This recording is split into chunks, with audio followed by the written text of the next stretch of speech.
Hello, everyone, and welcome into Bock Chicken Fantasy. Today, we're going to go through the top three running backs I think will help you win your league. We're going to get right to it. I know your time's precious, so let's get to it. First off is Zamir White. I love Zamir White. Last year, Josh Jacobs held out to begin in the preseason, and that led to him not playing his best life football, if you ask me. He was roughly averaging 3.5 yards a carry for the first 13 games until he got hurt, and then Zamir White took over. Zamir White averaged about 4.5 per carry. So what I did here to show you the last 4 weeks of the season that Zamir White took over, he was averaging 21 carries, 99 yards, about 2 receptions, and 15 yards of reception yards. With that being said, if you did that math times 17 on the yards, that's like 1,700 yards. I'm not saying he's going to do that. I'm not saying, oh my gosh, he's RB1. That's not what I'm saying. But in the range of outcomes, if he's that efficient, I think most people would think that Josh Jacobs is better than Zamir White. But based on the touches last year, Zamir White was way more efficient. With that being said, what I did here is to kind of show you just an example.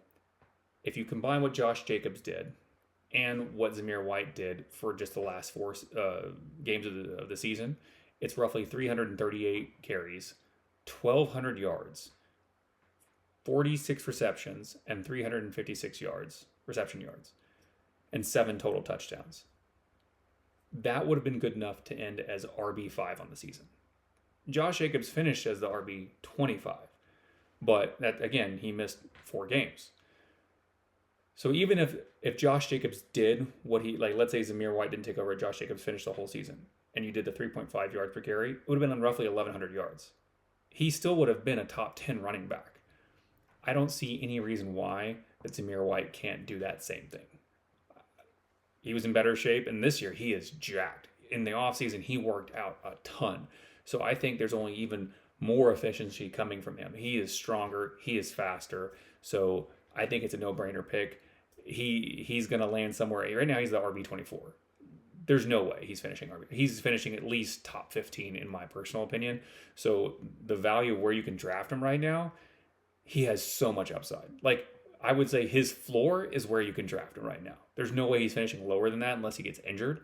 So he is a clear, like, must click if he's there, or if you already have 2 running backs and you don't need him, then I get it, but I would probably still take him. He just has too much opportunity, and I think there's no ceiling to it. I think he could kill it, and it would be a no-brainer for me. Next up is J.K. Dobbins, and it's clear why. He's in a Greg Roman offense. So the way I have it broken down this chart is all the Greg Roman offenses from 2014 Niners to the 2022 Ravens. And I even separated the running back versus the quarterback rush, because you have Colin Kaepernick and you have Lamar Jackson that also ran the ball. So I totally get that.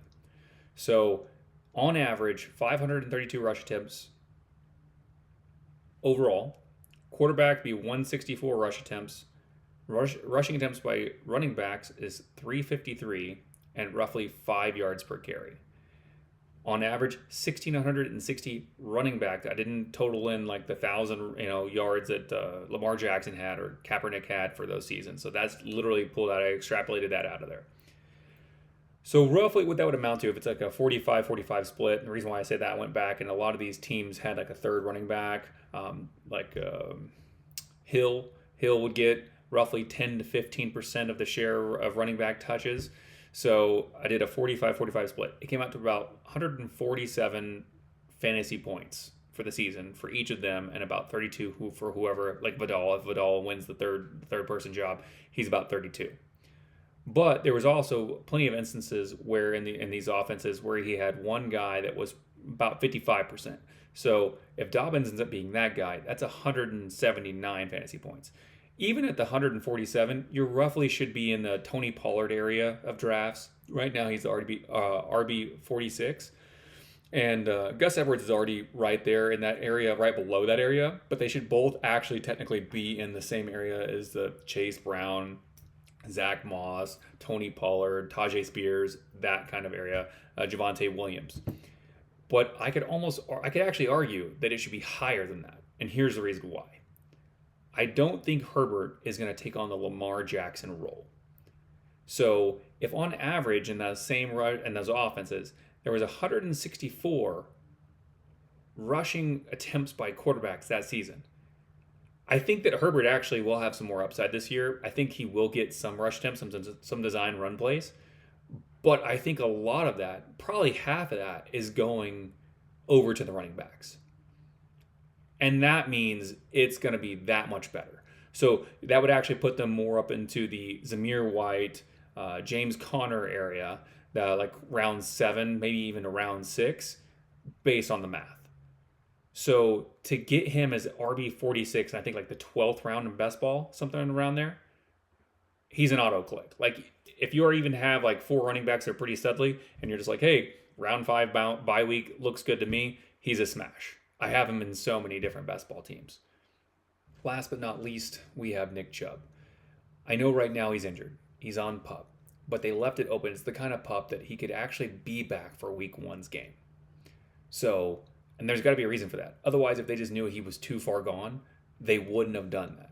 And the reason why is one of two things. Either to surprise their opponent and say, oh, he's not ready. I don't think he'll be ready for week 1, which happens all the time in the NFL where someone's injured and they wait to the last second to deem them okay to play. So either he's good enough to go. He's been seen squatting. There's videos on the internet, lifting 600 pounds, squatting 600 pounds, and him doing full sprints. So, and he's juking and cutting, and so he's got full mobility. So I think they're just trying to protect him, make sure he's completely comfortable, getting him ready. But I think he's looking really, really good. So best case scenario, he's back week 1. You're getting last year's, one of the first round picks in last year running back in round 11 as the RB 39. That's crazy. So best case scenario, he's back week 1. I think worst case scenario, he's back week 6. More than likely, it's going to be after week 4. He goes on IR first 4 games, and then week 5, he's back. But I think worst case is week 6. But you're still getting a round 1 talent in round 11. Yes, he misses 6 games potentially. That's what I think the worst case is. But when you need him is, let's say you draft, Jonathan Taylor or someone who has like a round 14 bye, and then he's there getting healthy, ready for you when you get to that point where you need someone to sub in, rather than getting someone else off the waiver wire that maybe not be as good, or in best ball, just having him there to miss 6 games or miss no games or miss 4 games, and then you have a stud from round 11. I don't see how we can't take him in round 11 with the value that he presents and how good he looks right now. Thank you very much for hanging out with me and listening to what I had to say. If you liked it, hated it, I'd love to hear the good, the bad, the ugly. Throw it down in the comments so I can get better at what I do. Like and subscribe if you like what you saw, and I'll talk to you later.